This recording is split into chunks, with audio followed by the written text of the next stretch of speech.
84-month car loans were a warning. 84 months. That's 7 years to pay off a car. Not a house, not a business loan, a car. Something that starts losing value the moment you drive it home. 7-year auto loans didn't become popular because Americans suddenly got smarter with money. They became popular because prices went up, rates went up, and incomes didn't keep up. So instead of lowering the cost, the system stretched the time. Lower monthly payment, higher total burden. And now millions of borrowers are locked into loans that outlast the value of the vehicle itself. This isn't about transportation, it's about affordability breaking in real time. And 84-month car loans were the warning sign most people ignored. When 84 months became normal. There was a time when a 5-year car loan felt long. 48 months was standard. 60 months was stretching it. 72 months made people pause. 84? That used to sound reckless. Not because cars were different, not because banks were conservative, but because the math was obvious. Cars depreciate.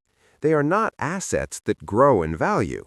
They are tools. They wear down. They break. They become obsolete. Financing something like that for 7 years meant one thing: you couldn't afford it. And for a long time, lenders treated it that way. But slowly, something changed. The average price of new vehicles climbed, then climbed again, then surged after supply chain shocks. Used car prices followed. Insurance rose. Maintenance costs increased. Interest rates went up. But wages didn't rise at the same pace, so the payment started to look dangerous. And in consumer finance, there is one rule above all. The monthly payment must feel manageable. Not the total cost, not the interest paid over time, not the depreciation curve, just the monthly number. If that number looks affordable, the deal goes through. And when prices rose to a level where 5-year loans produced payments people couldn't stomach, the system didn't reduce the price, it extended the time. 72 months became common, then normal, then expected. And now 84-month loans are no longer rare edge cases. They are part of the mainstream auto market. This didn't happen because borrowers demanded longer contracts. It happened because longer contracts were the only way to keep sales moving without admitting affordability was breaking. Think about what that means. If a product becomes so expensive that you must finance it for 7 years just to make the payment look acceptable, the issue isn't flexibility, it's strain. And here's what makes this important. Loan term extension is often one of the earliest signs that a consumer cycle is peaking. When incomes are strong and prices are reasonable, loan terms stay stable. When affordability tightens, terms stretch. It's subtle. It doesn't create headlines. There's no crash. But it signals that the buyer is no longer comfortable, only compliant. Compliant with whatever term makes the monthly payment survivable. The danger of 84-month loans isn't just the interest paid, it's what they reveal. They reveal a market that must bend time to preserve demand. They reveal consumers who prioritize short-term relief over long-term balance. And they reveal an industry that would rather stretch risk than shrink price. That shift didn't happen overnight. It crept in quietly, deal by deal, contract by contract, month by month, until 7 years to finance a depreciating asset stopped sounding extreme and started sounding normal. And whenever something financially extreme becomes socially normal, it's worth asking why. Because normalization is how stress hides in plain sight. And in the auto market, 84 months wasn't just a financing option, it was a signal that affordability had already begun to crack. So 84-month loans didn't happen by accident. They happened because the numbers stopped working, and stretching time was the only way to make them work again. How higher prices forced longer loans. Auto sales don't really revolve around price. They revolve around monthly payment. When someone walks into a dealership, the real question isn't, can I afford this car? It's, can I afford this payment? For years, that system functioned smoothly. Vehicle prices rose gradually. Interest rates were relatively low. Wages, while not spectacular, were stable enough to support standard loan terms, 48 to 60 months. But then the environment changed. Vehicle prices surged. New cars crossed into price ranges that would have seemed unrealistic a decade earlier. Used cars followed. In some cases, they spiked even faster. At the same time, interest rates climbed sharply. Now combine those two forces. Higher principal, higher borrowing costs. That doesn't just nudge monthly payments up, it pushes them hard. A vehicle that once financed at $450 per month suddenly costs $600, then $700. For many households already managing rent, utilities, groceries, and credit cards, that jump isn't minor. It's the difference between qualifying and not qualifying. So the industry faced a problem. If lenders kept loan terms at 5 years, a large number of buyers would no longer fit the payment box. Sales would slow, inventory would rise, revenue would tighten. The solution wasn't to cut prices, it was to stretch time. Move from 60 months to 72, from 72 to 84. Each extension shaves the monthly payment down just enough to bring it back into psychological comfort range. Not affordable, comfortable. That distinction matters, because stretching a loan term doesn't reduce the total cost, it increases it. You pay interest for a longer period. You reduce principal more slowly. You stay in debt longer. But the dashboard looks fine. The monthly payment falls back into an acceptable zone. The buyer qualifies. The car sells. The loan gets booked. The system keeps moving. This is how affordability pressure gets absorbed without appearing as a crisis. There's no sudden collapse, no immediate defaults, just structural adjustment. And that adjustment transfers risk forward in time. Instead of pricing correcting downward, debt duration expands upward. The burden doesn't disappear, it stretches. And when an entire market starts stretching loan terms to preserve demand, it usually means something simple. The product has outgrown the buyer's income. Not overnight, but gradually enough that most people don't notice, until they realize they'll be making payments on a car for nearly a decade. The negative equity trap. Here's where 84-month loans become dangerous. Not in year one, not when the paperwork is signed, but in the space between depreciation and debt. Cars lose value quickly, especially in the first few years. The moment a new vehicle leaves the lot, its resale value drops. Within the first year, that drop can be steep. By year 3, many vehicles have lost a significant portion of their original value. That's normal. What isn't normal is how slowly principal gets paid down in a long-term loan. With an 84-month structure, the early payments are heavily weighted toward interest, which means the balance declines slowly. So you get a dangerous overlap. The car's value is falling fast, the loan balance is falling slowly, and for a long stretch of time, the borrower owes more than the car is worth. That's negative equity, also known as being underwater. In shorter loans, this window exists, but it closes faster. In longer loans, it lingers, sometimes for years. Now ask a simple question. What happens if life changes during that window? A job loss, a relocation, a growing family, an unexpected expense, or simply the need to trade in for something cheaper. If the borrower tries to sell the vehicle, the sale price won't cover the remaining loan balance. So the difference, sometimes thousands of dollars, has to be paid out of pocket. Most people don't have that kind of liquidity. So instead, the debt gets rolled into the next loan. Old negative equity becomes new principal. The next vehicle starts underwater, and often the term stretches again to absorb the added balance. This is how debt layers build, not through reckless behavior, but through structural design. Each transaction looks manageable on its own. The payment fits, the contract is signed.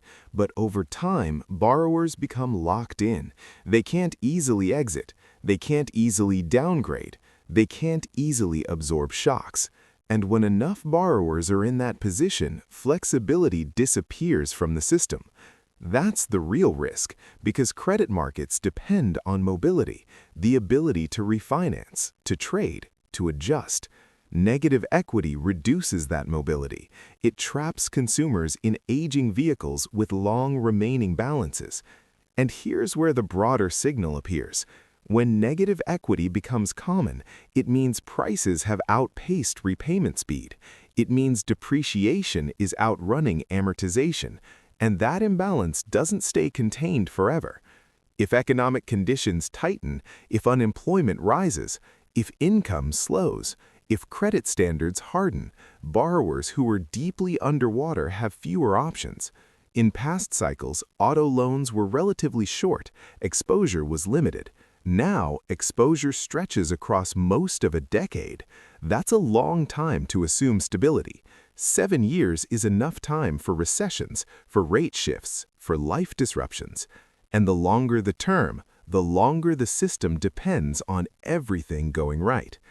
84-month loans don't create immediate collapse.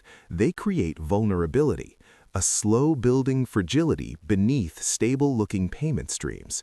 On the surface, the car is running, the payment is being made. Underneath, the margin for error is shrinking. And when margins shrink across millions of borrowers at once, what looks like a healthy credit market can shift very quickly. The warning wasn't the payment, it was the trap. When the stress starts to show. For a while, longer loan terms didn't look like a problem. Payments were being made, cars were being sold, credit was flowing. On the surface, the system appeared stable. But stress in credit markets doesn't begin with collapse. It begins with small changes in behavior. Late payments tick up. Delinquencies rise at the margins. Subprime borrowers fall behind first. And that's exactly where the pressure has been building. In the lower credit tiers, auto loan delinquencies have been climbing. Not explosively, not in a headline-grabbing way, but steadily. 30-day late payments become 60. 60 become 90. Repossession activity increases. Again, not chaos, but direction matters. Because auto loans are often one of the earliest forms of consumer stress to surface. Why? Because transportation is essential. People will stretch to keep their car. They'll cut discretionary spending, delay other bills, shift credit card balances. But when even auto payments begin to slip, it signals tightening conditions. And longer loan terms amplify this sensitivity. An 84-month borrower remains exposed to economic shifts for nearly a decade. That's a long runway for something to go wrong. Even a mild slowdown can ripple across that extended duration.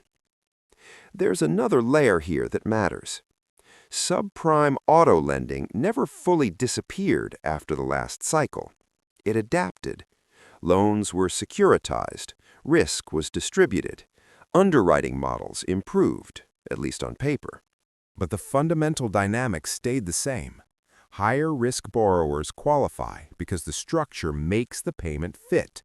Longer terms help accomplish that. Lower monthly numbers expand eligibility. But expanding eligibility during a period of rising prices and higher interest rates creates thinner margins. Not immediately catastrophic, just thinner. And thin margins mean small disruptions cause outsized impact. When repossessions begin to rise, used vehicle supply increases. When supply increases, resale values soften. And when resale values soften, negative equity deepens. Now the earlier trap becomes heavier. Borrowers owe more. Collateral values decline. Exit options shrink. This is how feedback loops begin, not through panic, through pressure. And what makes auto credit important is not its size relative to mortgages, it's its sensitivity. Auto loans sit closer to everyday life. They are tied directly to employment. Miss the car payment, and mobility is threatened. Mobility affects income. Income affects everything else. That's why auto markets are often described as an early indicator. They react faster. They reveal strain sooner. Right now, we are not looking at systemic collapse. We're looking at accumulation. More long-term loans, more extended exposure, more borrowers carrying thin financial buffers, and gradually, more delinquencies at the edge. Individually, each data point looks manageable. Collectively, they suggest something else. Affordability wasn't solved, it was deferred. And deferral only works as long as economic conditions remain stable. The longer the loan, the longer stability must hold. And stability over 7 years is never guaranteed. This was never just about cars. At first glance, this looks like an auto story. Longer loans, higher payments, rising delinquencies. But 84-month car loans were never really about transportation. They were about purchasing power. When a country starts stretching loans on depreciating assets, it signals something deeper than industry trends. It signals that income growth is lagging behind cost growth. And that gap isn't isolated to vehicles. Look at housing. Mortgage terms haven't stretched to 50 years, but affordability has been managed in other ways. Lower down payments, adjustable rate structures, buy-downs, creative financing. The goal is always the same: make the monthly payment fit.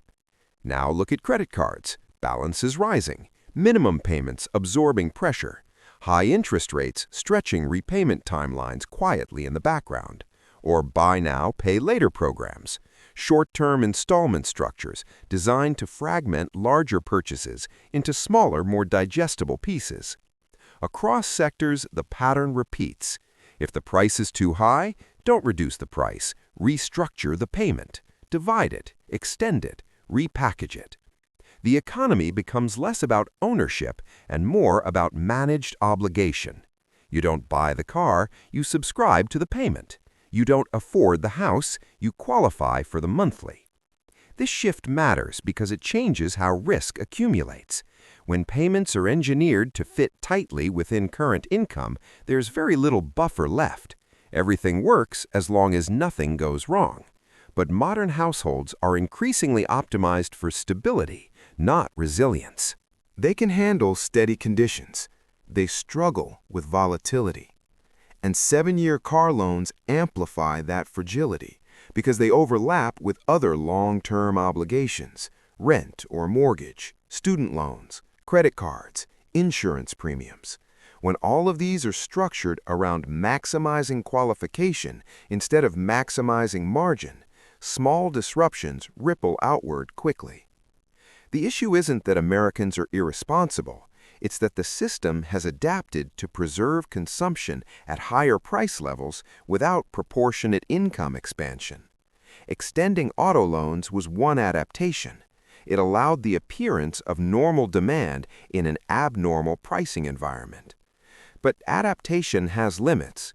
When every sector uses time as the pressure valve, time itself becomes the risk. The longer commitments stretch, the longer exposure compounds, and exposure across millions of households is what determines how the next downturn behaves. This isn't about predicting collapse, it's about recognizing structure. 84-month loans tell us something simple. Affordability hasn't improved, it's been engineered. And engineered affordability is stable only as long as the assumptions behind it hold. Steady employment, stable rates, predictable income. Remove any one of those, and stretched obligations tighten quickly. So when we look at 7-year car loans, we're not just looking at an industry choice, we're looking at a broader economic coping mechanism. And coping mechanisms are not permanent solutions. They are bridges. The question is whether this bridge is carrying more weight than it was designed to handle. The adjustment no one wants. Credit cycles don't break because of one bad loan. They break because structure drifts too far from income reality. And 84-month car loans are a symptom of that drift. For years, the system chose extension over correction. When prices rose, terms stretched. When rates climbed, terms stretched further. When affordability tightened, time absorbed the pressure. It worked. Sales continued, loans performed, consumers adapted. But time is not a permanent solution. At some point, something has to adjust. There are only a few ways this resolves. Either vehicle prices come down, or lending standards tighten, or delinquency rises enough to force both. None of those are catastrophic on their own, but each represents a shift away from engineered affordability and back toward economic reality. If prices fall meaningfully, negative equity becomes heavier before it improves. Recent buyers remain trapped longer. If lenders tighten standards, fewer buyers qualify. Demand softens. If delinquencies rise further, repossession increases, used inventory grows, and price pressure builds. Every path leads to adjustment, because 7-year loans assume stability. They assume steady employment, predictable income, contained interest rates, limited disruption. But economic cycles rarely grant 7 uninterrupted years of stability. That's the hidden risk. Not collapse, duration. The longer the obligation, the longer exposure compounds. And exposure across millions of households is what determines how resilient a consumer economy really is. Right now, auto credit hasn't imploded, but it has stretched. And stretched systems don't fail loudly at first. They tighten. Margins shrink. Flexibility fades. Refinancing becomes harder. Trade-ins become heavier with rolled-over debt. Eventually, behavior changes.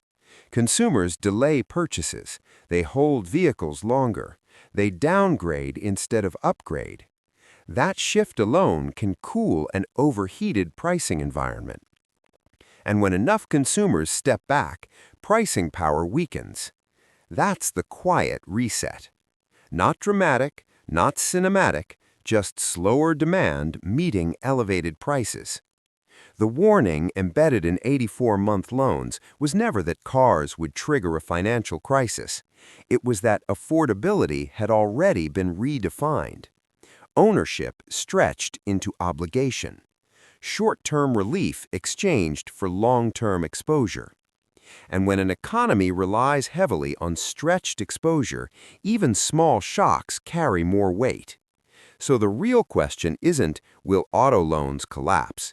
It's, how much stability does the system require to sustain 7-year commitments at scale?